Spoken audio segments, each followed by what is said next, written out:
स्वागत करते हैं फिर से आपका एसएसटी वर्ल्ड में। आज हम पढ़ेंगे रोलेट एक्ट। तो रोलेट एक्ट जो स्टार्ट हुआ था वो हुआ था 1919 में। तो रोलेट एक्ट हुआ क्यों था?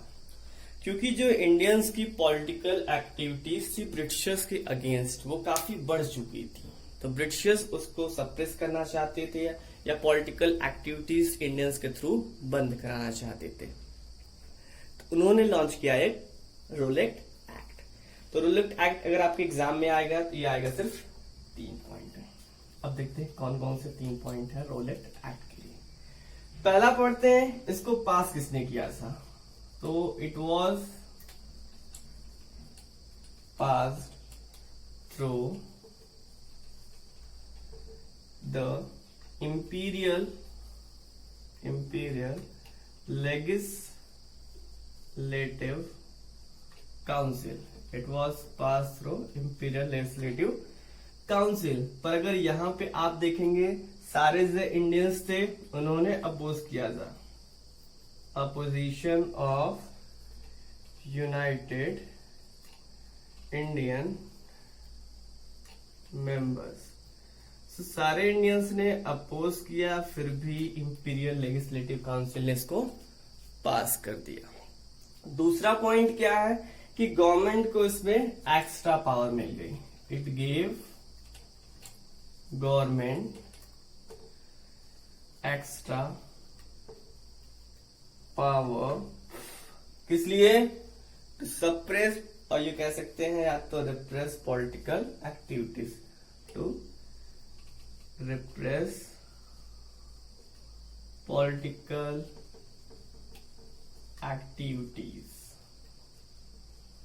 और क्या था इसमें? दिक्कत क्या आ गई? दिक्कत ये आ गई कि बिना किसी ट्रायल के किसी हर प्रिजनर को 2 साल के लिए जेल में भेजा जाना शुरू हो गया। तो आप ही पॉइंट देख लेते हैं। It allowed detention of political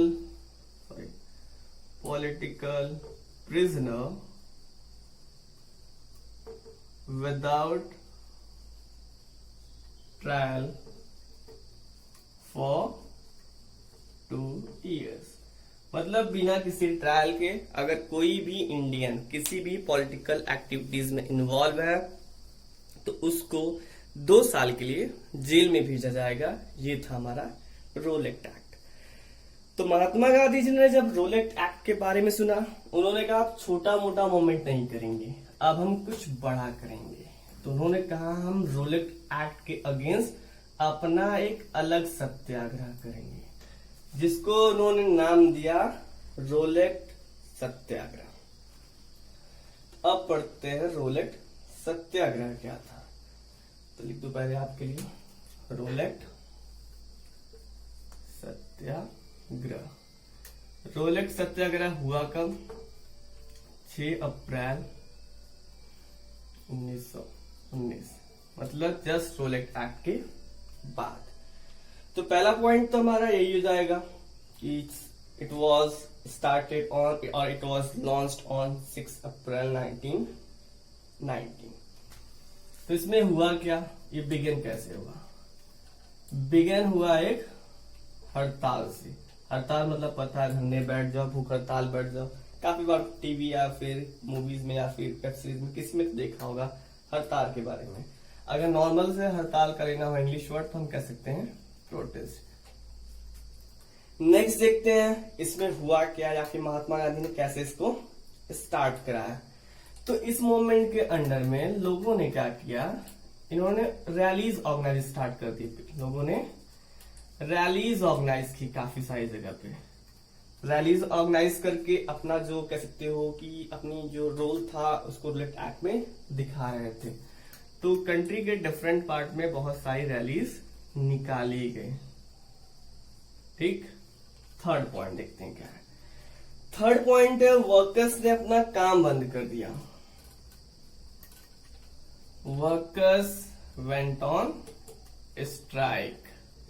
workers ने अपना काम बंद कर दिया। मेनली कहां पे? रेलवे डॉकयार्ड में। डॉकयार्ड का मतलब होता है रेलवे कारखाना, समझ लो। रेलवे डॉकयार्ड्स में काम पे चले गए, प्लस जितनी भी शॉप्स थी सारी बंद हो गई, शॉप्स वर क्लोज्ड। जितनी दुकानें थी सारी बंद हो गई, प्लस क्या हुआ, प्लस कम्युनिकेशन लाइन भी उन्होंने बंद कर दी। कम्युनिकेशन लाइन कैसी कैसी, दो ही तरह की। रेलवेज कैसे बंद करेंगे, पटरिया उखाड़ लिया, पटरिया उखाड़ के रेलवेज बंद कर दिया, प्लस टेलीग्राफ वायर कट कर दिया, उखाड़ना शुरू कर दिया। तो रेलवेज और टेलीग्राफ लाइंस को इन्होंने पूरी तरह से बंद कर दिया। लास्ट पॉइंट देखते हैं कि जब मोमेंट क्या होता है, वॉयलेंट हो जाता है। मोमेंट कहां कहां पे वॉयलेंट हो गया था, मोमेंट कहां कहां पे वॉयलेंट हो गया था।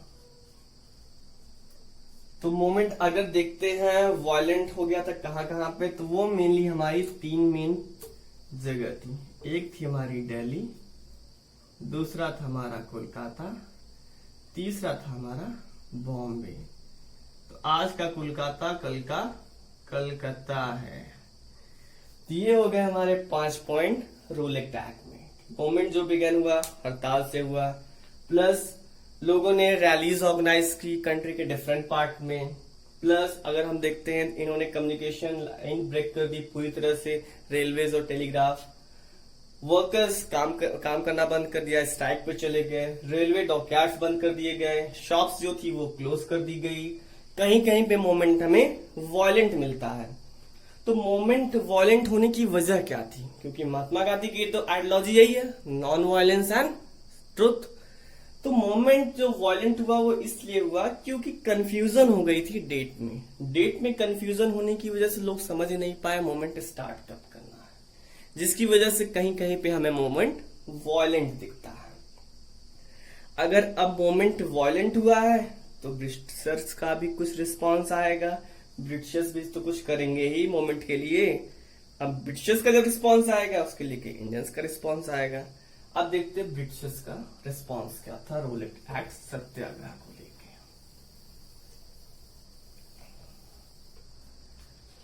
तो पहला हम बात करेंगे इसमें ब्रिटिशर्स का रिस्पॉन्स क्या था। Response of British government. अब देखते हैं जो वॉयलेंट था या फिर जो इनका पीसफुल मूवमेंट था उस पे ब्रिटिशर्स ने रिस्पॉन्स कैसे किया। तो आते हैं, पहला ब्रिटिशर्स ने क्या किया, लोकल लीडर्स को अरेस्ट करना शुरू कर दिया। Local leaders were arrested. Local leaders को अरेस्ट किया कहां से, ज्यादातर अमृतसर से। ठीक, अमृतसर से मेनली लोकल लीडर्स को अरेस्ट किया जाना शुरू हो गया। प्लस इन्होंने क्या किया, जब लोकल लीडर्स अरेस्ट होने शुरू हो गए तो महात्मा गांधी ने सोचा प्रोटेस्ट वॉयलेंट ना हो जाए अमृतसर में भी, इसलिए मुझे जाना होगा अमृतसर।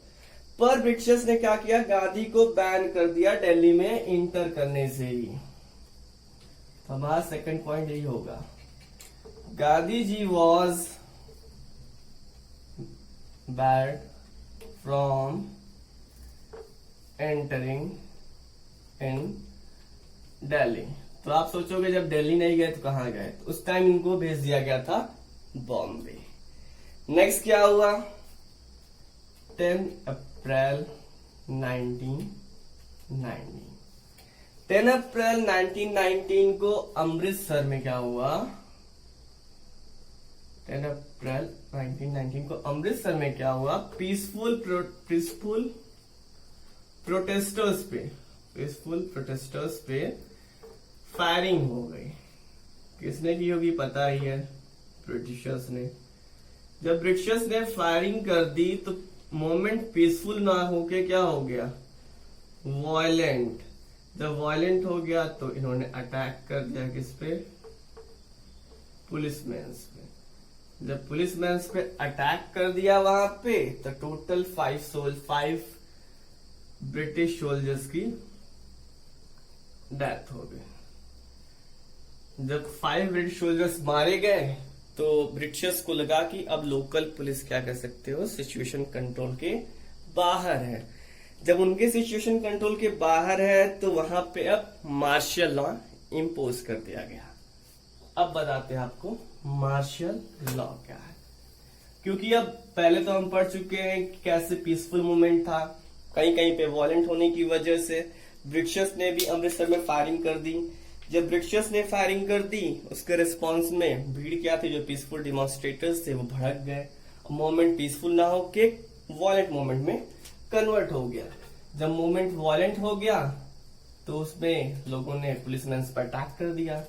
जब पुलिसमैन पर अटैक कर दिया तो 5 पुलिस वाले मारे गए, जिसको लेके ब्रिटिश गवर्नमेंट ने मार्शल लॉ इम्पोज किया। अब देखते हैं मार्शल लॉ क्या है। तो इट इज अ लॉ, ये एक लॉ है which was imposed in a situation in which the army of a country controls an area instead of police. तो पुलिस की जगह जब पावर किसको दे दी जाए, आर्मी के हाथों में, तो वही हमारा क्या है, मार्शल लॉ है। तो मार्शल लॉ किसके कमांडर पे दिया गया, कमांडर कौन बना जब ये इंपोज हुआ, कमांडर कौन था, कमांडर हमारा था जनरल डायर। जनरल डायर का नाम आपको बहुत कम मिलेगा, तो जनरल डायर में सिर्फ एक चीज मिस होती है, जनरल रेजिनाल्ड डायर। तो इनका पूरा नाम है जनरल रेजिनाल्ड डायर। तो ये था हमारा मार्शल लॉ। मार्शल लॉ के बाद पढ़ते हैं हम जलियांवाला बाग मैसकर।